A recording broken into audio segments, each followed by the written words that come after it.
Olá pessoal, esse é o canal Meu Cartório e voltamos com mais leitura e estudos do provimento 149, que é o Código Nacional de Normas da Corregedoria Nacional de Justiça do CNJ. Nesta aula, vamos estudar então a conciliação e mediação, artigos 18 a 57 do Código de Normas Nacional. Então temos aqui todas as seções que iremos estudar, e indo então para o Código, capítulo 2 da conciliação e mediação, começando pela seção 1 das disposições gerais. Artigo 18 diz que os procedimentos de conciliação e de mediação nos serviços notariais e de registro serão facultativos e deverão observar os requisitos previstos neste Código sem prejuízo do disposto na Lei 13.140 de 2015. Então, a primeira informação relevante aqui é que esses serviços são prestados de forma facultativa, tanto pelos tabelionatos quanto pelos ofícios de registro, seja qual tipo de registro for, né? De modo que cabe ao tabelião ou ao registrador optar por prestar esse serviço ou não. E a segunda informação relevante é que, além das disposições deste provimento, também deve ser verificada a Lei 3.140 de 2015, que está aqui na tela. Aliás, não é essa. Agora sim na tela, dispõe sobre a mediação entre particulares como meio de solução de controvérsias e sobre a autocomposição de conflitos no âmbito da administração pública. Então, quem quiser aprofundar, dá uma lida aqui na Lei 13.140 de 2015, em especial os primeiros artigos, para ter uma boa noção do que se trata. Voltando, o artigo 19 fala que as corregedorias de justiça e do Distrito Federal manterão em seu site a listagem pública dos serviços notariais de registro autorizados para os procedimentos de conciliação e mediação, indicando os nomes dos conciliadores e mediadores de livre escolha das partes. Então, acho que o que interessa mais aqui é que, né, é de livre escolha das partes, e os tribunais aí, as corregedorias vão divulgar, então, o nome dessas pessoas que estão aptas a realizar o serviço. O artigo 20 vai falar que o processo de autorização dos serviços será regulamentado no PMEC, que são os Núcleos Permanentes de Métodos Consensuais de Solução de Conflitos, e pelas Corregedorias Gerais.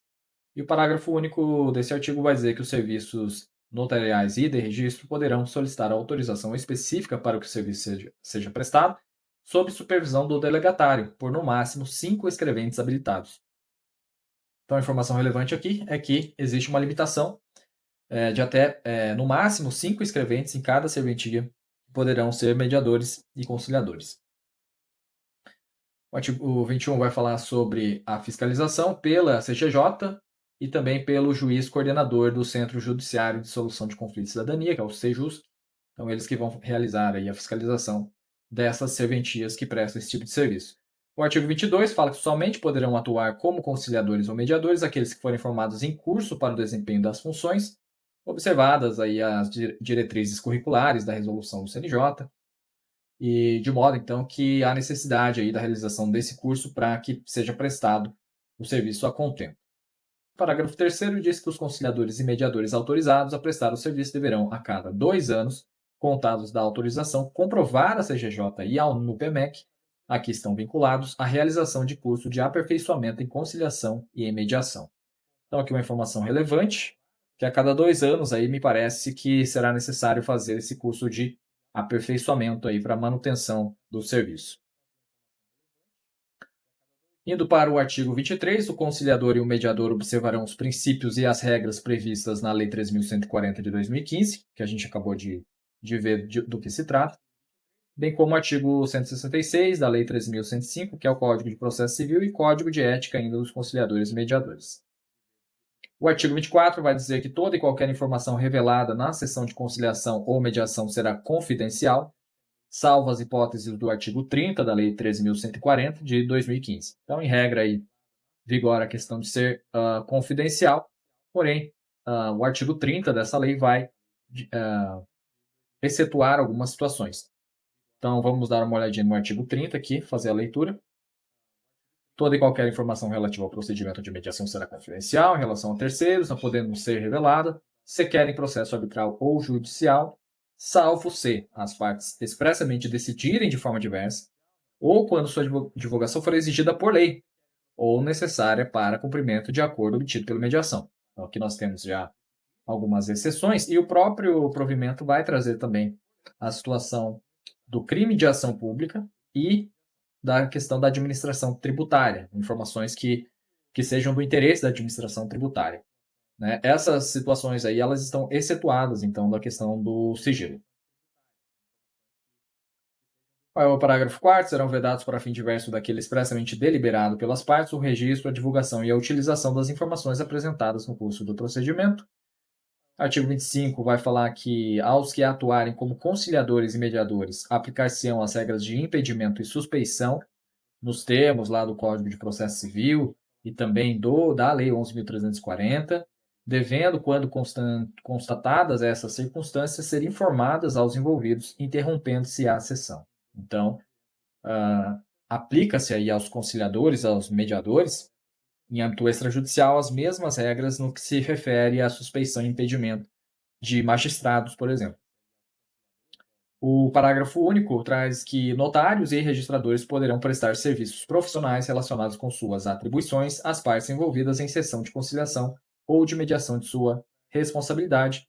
Informação importante, né? Então, digamos que tenha sido feita aqui a conciliação no âmbito do tabelionato de notas, nada impede que o tabelião faça escritura pública envolvendo aquela situação inicialmente conflituosa, que se chegou a um consenso, né? E então ele poderá, sim, fazer a escritura pública ou o ato que for necessário para resolução daquele conflito.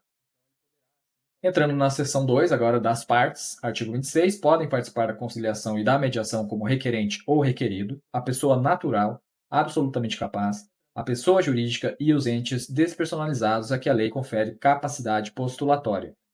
Então, perceba que aqui nós temos a situação da pessoa natural, ela precisa ser absolutamente capaz, portanto, no que se refere à idade maior de 18 anos, né? Tendo em vista que de 16 até 18 incompletos, a pessoa é relativamente incapaz, de modo que ela ainda não tem capacidade plena. A pessoa jurídica também pode ser parte, e os entes despersonalizados, né? Então, aqui eu acho que um bom dispositivo para tirar questões aqui para a prova. Continuando o parágrafo 1º, a pessoa natural pode ser representada por procurador devidamente constituído mediante instrumento público ou particular com poderes para transigir e com firma reconhecida. Então aqui veja que poderá, né, não é obrigatório, mas poderá sim ser assistido, então ser representado por um procurador. Mesma coisa, pessoa jurídica ou empresário individual pode ser representados por prepostos, também poderes para transigir, firma reconhecida. E não há a necessidade da existência de vínculo empregatício. Então, sem necessidade desse vínculo. Parágrafo 3º, deverá ser exigido da pessoa jurídica a prova de representação mediante a exibição de seus atos constitutivos. O parágrafo 4º fala dos entes despersonalizados, que podem ser representados conforme previsto em lei. E no caso do artigo 27, as partes poderão ser assistidas por advogados ou defensores públicos munidos de instrumento de mandato com poderes especiais para o ato. E aqui uma coisa interessante, o parágrafo único diz que, comparecendo uma das partes desacompanhada de advogado ou de defensor público, o conciliador ou mediador suspenderá o procedimento até que todas estejam devidamente assistidas. Então perceba que, embora seja facultativa a atuação aí do advogado ou do defensor, se uma das partes comparecer representada por um desses profissionais, então a outra também deverá estar representada por um profissional da mesma maneira. E caso ele não esteja, deve ser suspenso aí o procedimento até que todos estejam devidamente assistidos. A seção 3 vai tratar do objeto. Artigo 28. Os direitos disponíveis e os indisponíveis que admitam transação poderão ser objeto de conciliação e de mediação, o qual poderá versar sobre todo o conflito ou parte dele. Então veja que os direitos disponíveis, não há muita controvérsia, mas também os direitos indisponíveis, porém que admitam transação, eles podem sim ser objeto aí, de conciliação e mediação em âmbito extrajudicial. E aqui, como exemplo, eu coloquei os direitos trabalhistas, né, que são direitos indisponíveis, mas que sim admitem transação. Da mesma forma, o direito de família, no que se refere à guarda e alimentos, né, são direitos indisponíveis, porém admitem transação entre as partes. E aí, como é que funciona essa situação aqui? Quando for, quando for realizada essa conciliação, mediação e tal, esse termo de conciliação e mediação, ele precisa ser encaminhado a juízo para homologação, tá? Então é uma situação especial aqui, e no caso aqui vai ser procedimento de jurisdição voluntária, nos termos do Código de Processo Civil. Mas as partes é que deverão realizar esse encaminhamento do termo? Não. O próprio cartório, nos termos do parágrafo 2º do artigo 28, o próprio cartório encaminha então o juízo, ao juízo competente, o termo de conciliação ou de mediação e os documentos que instruíram o procedimento. E posteriormente, em caso de homologação, entrega aí o termo homologado diretamente às partes. Então isso para facilitar, né, esse trâmite, uma vez obtida aí esse termo de conciliação ou mediação, o próprio cartório encaminha para o juiz e depois que foi homologado, entrega às partes devidamente válido e assinado. Seção 3 vai tratar do requerimento. Então, artigo 29, requerimento de conciliação ou de mediação poderá ser dirigido a qualquer serviço notarial ou de registro de acordo com as respectivas competências. E aqui gera uma certa dúvida, porque fala da respectiva competência, né? Então, o que quer dizer isso aqui? Será que, se é uma situação que envolve imóvel, tem que ser encaminhado para o registro de imóveis necessariamente? Ficou meio estranho essa parte aqui, mas o que importa, né, é o que está na lei, no código, aqui no caso, no provimento. Então, acho que basta decorar aqui para fins de ENAC. O parágrafo único, admitir-se a formulação de requerimento conjunto firmados pelos interessados, nada mais natural, né? Esse requerimento conjunto, então, pode ser formulado. Os requisitos aí constam do artigo 30, né, que é mais ou menos aquilo que se exige de uma petição inicial, que é a qualificação do requerente, né, os dados suficientes aí para que seja possível a identificação de convite da outra parte, a indicação de meio idôneo de notificação, a narrativa sucinta do conflito, se houver uma proposta de acordo, e outras informações relevantes. Vamos para o artigo 31. Após o recebimento e protocolo do requerimento, se em exame formal for considerado não preenchido alguns dos requisitos previstos no artigo 30 deste Código de Normas, o requerente será notificado, preferencialmente por meio eletrônico, para sanar o vício no prazo de 10 dias, marcando-se nova data para a audiência, se necessário. Então aqui vai dar o tabelião ou o registrador vai dar um prazo de até 10 dias aí para que seja sanada aquela situação. Parágrafo 1º, persistindo o não cumprimento de qualquer dos requisitos, o conciliador ou mediador rejeitará o pedido. Parágrafo 2º, a inércia do requerente acarretará o arquivamento do pedido por ausência de interesse.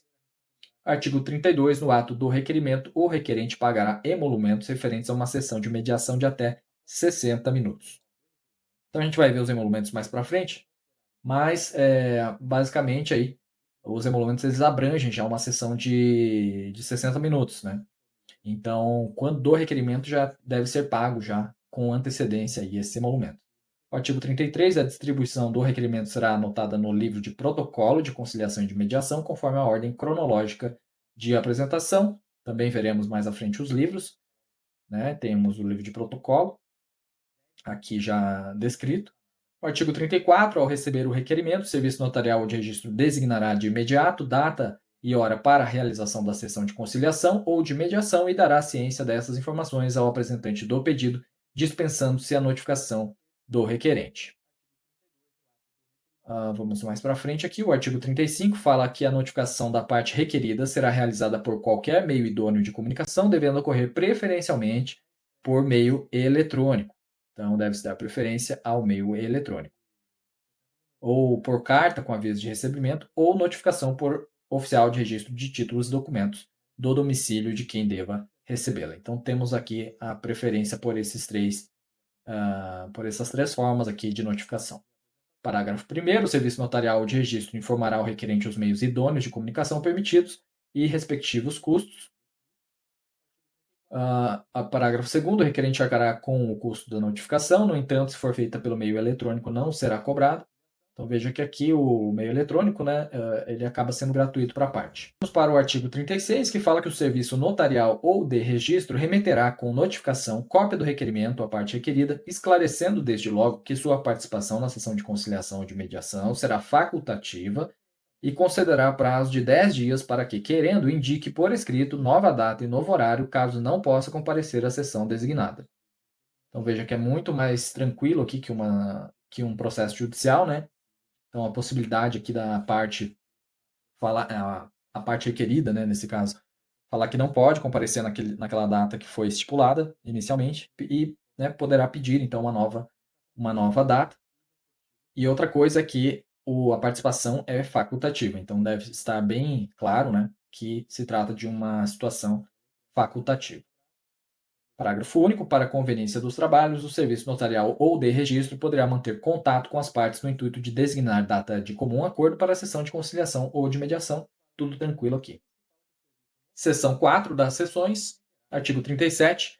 Os serviços notariais e de registro manterão espaço reservado em suas dependências para a realização das sessões de conciliação e de mediação durante o horário de atendimento ao público. Então, né, pela questão da necessidade de sigilo e tudo mais, né, exige-se aí um espaço reservado para essas sessões. Parágrafo 1º. Na data e hora designadas para a realização da sessão de conciliação ou de mediação, realizado o chamamento nominal das partes e constatado não comparecimento de qualquer delas, o requerimento será arquivado. Parágrafo 2º. Não se aplicará o disposto no parágrafo anterior se estiverem preenchidos cumulativamente os seguintes requisitos. Então, a pluralidade de requerentes ou de requeridos, comparecimento de ao menos duas partes contrárias com o intuito de transigir e a identificação formal da viabilidade de eventual acordo. Então, nesse caso, que não vai ser arquivado, porém devem estar presentes todas as situações aqui, né, o item 1, 2 e 3, cumulativamente. O parágrafo 3º apenas diz que a sessão de conciliação ou de mediação terá eficácia apenas entre as partes presentes. O artigo 38, obtido o acordo, será lavrado termo de conciliação ou de mediação e as partes presentes assinarão a última folha do termo, publicando as demais. Finalizado o procedimento, o termo será arquivado no livro de conciliação e de mediação. Então temos aqui algumas informações importantes, né? O livro de conciliação e de mediação e também a questão do termo de conciliação ou de mediação que é assinado aí pelas partes. Parágrafo único. Será fornecida via do termo de conciliação ou de mediação a cada uma das partes presentes à sessão, que será considerado documento público com força de título executivo extrajudicial. Mais uma informação bem importante aqui, então. Esse termo de conciliação ele é considerado um título executivo extrajudicial. Portanto, poderá ensejar aí uma ação de execução no judiciário, se for o caso.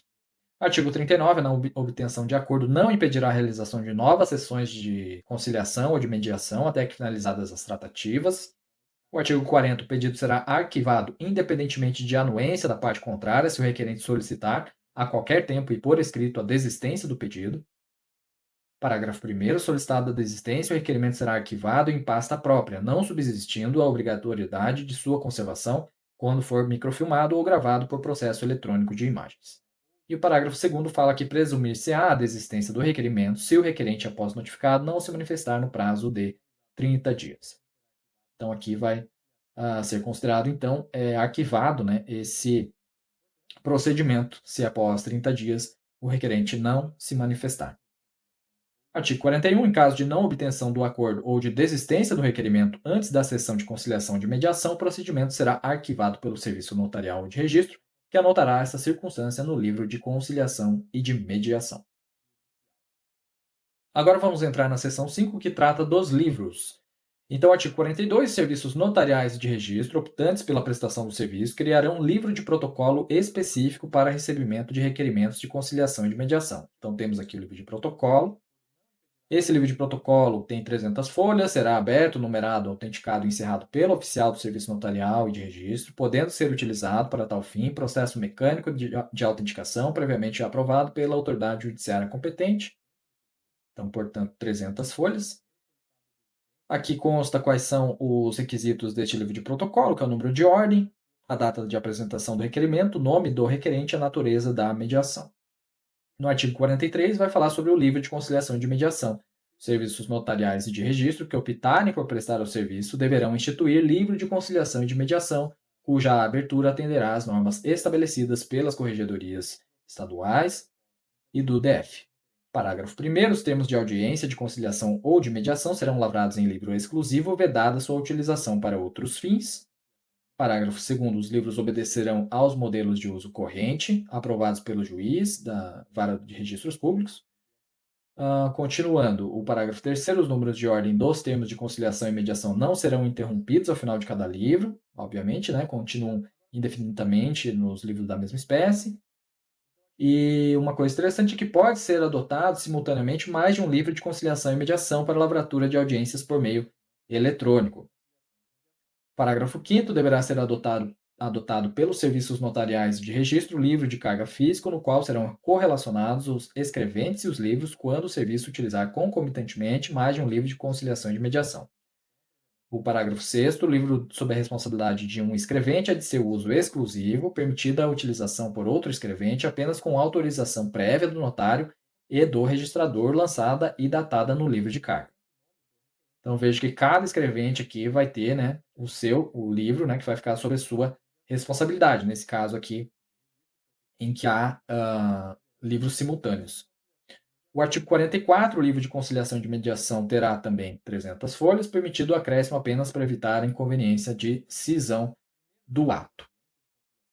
Parágrafo 1º. Além do timbre do serviço notarial e de registro, todas as folhas conterão o número do livro e do termo de conciliação ou de mediação correspondentes, numeradas em ordem crescente por sistema mecânico ou eletrônico. Parágrafo 2º. O eventual erro material na numeração das folhas poderá ser corrigido pelo notário registrador. Vamos para o artigo 45. Nos termos de audiências de conciliação e de mediação lavradas em livros de folhas soltas, as partes lançarão assinatura no final da última, rubricando as demais. Então, temos aqui mais alguns procedimentos no que se refere à operacionalização. Parágrafo único. Se os declarantes ou participantes não puderem, por alguma circunstância, assinar, far-se-á a declaração no termo, assinando a rogo outra pessoa e apondo-se à margem do ato a impressão datiloscópica da que não assinar. Artigo 46. As folhas soltas utilizadas serão acondicionadas em pastas próprias correspondente ao livro a que pertençam até a encadernação, que ocorrerá no período de até 60 dias subsequentes à data do encerramento. Então, perceba aqui que é necessário realizar a encadernação do livro de folhas soltas, e tem até o prazo aqui para a realização desse encadernamento. O encerramento será feito imediatamente após a lavratura do último termo de audiência, ainda que pendente o decurso do prazo previsto no caput deste artigo para ultimação de ato previamente praticado e não subscrito. O livro de conciliação e mediação vai conter o índice alfabético para localização facilitada daqueles termos de conciliação e mediação.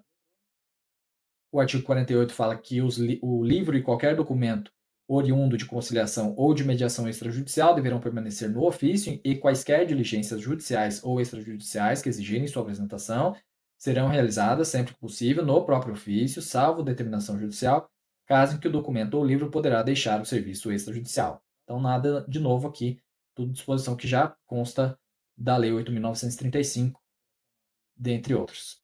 Artigo 49. Os serviços notariais de registro deverão manter em segurança permanente os livros e documentos. Também nada de novo aqui.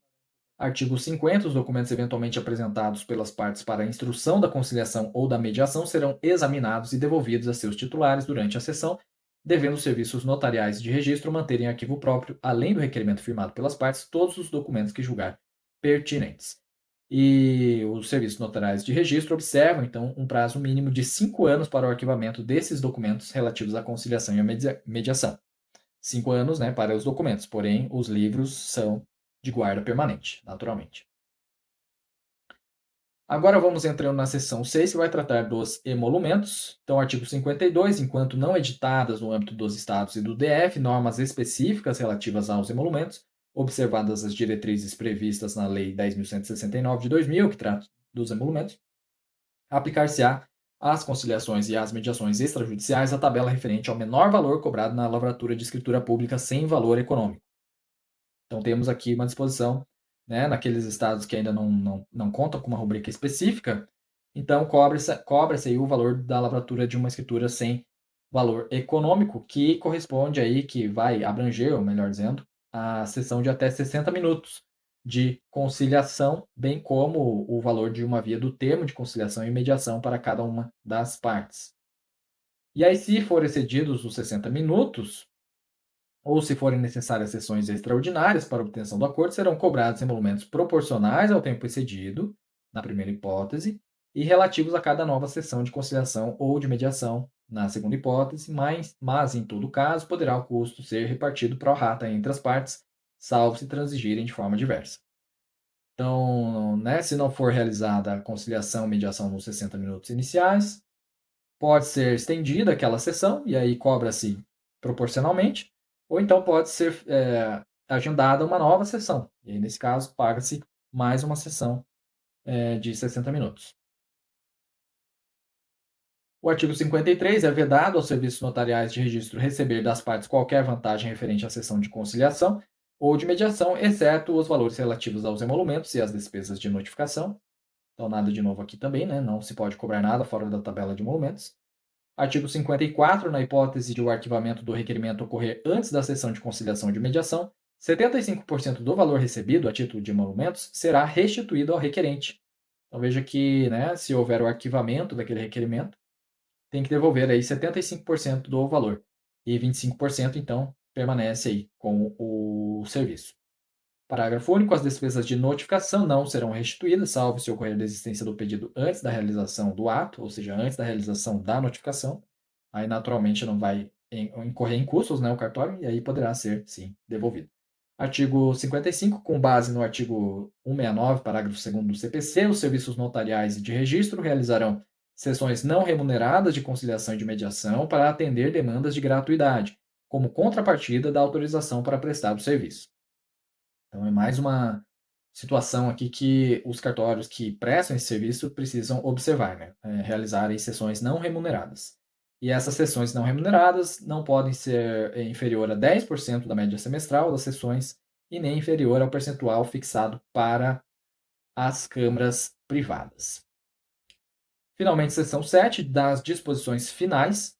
Artigo 56. Será vedado aos serviços notariais e de registro estabelecer em documentos por eles expedidos cláusula compromissória de conciliação ou de mediação extrajudicial.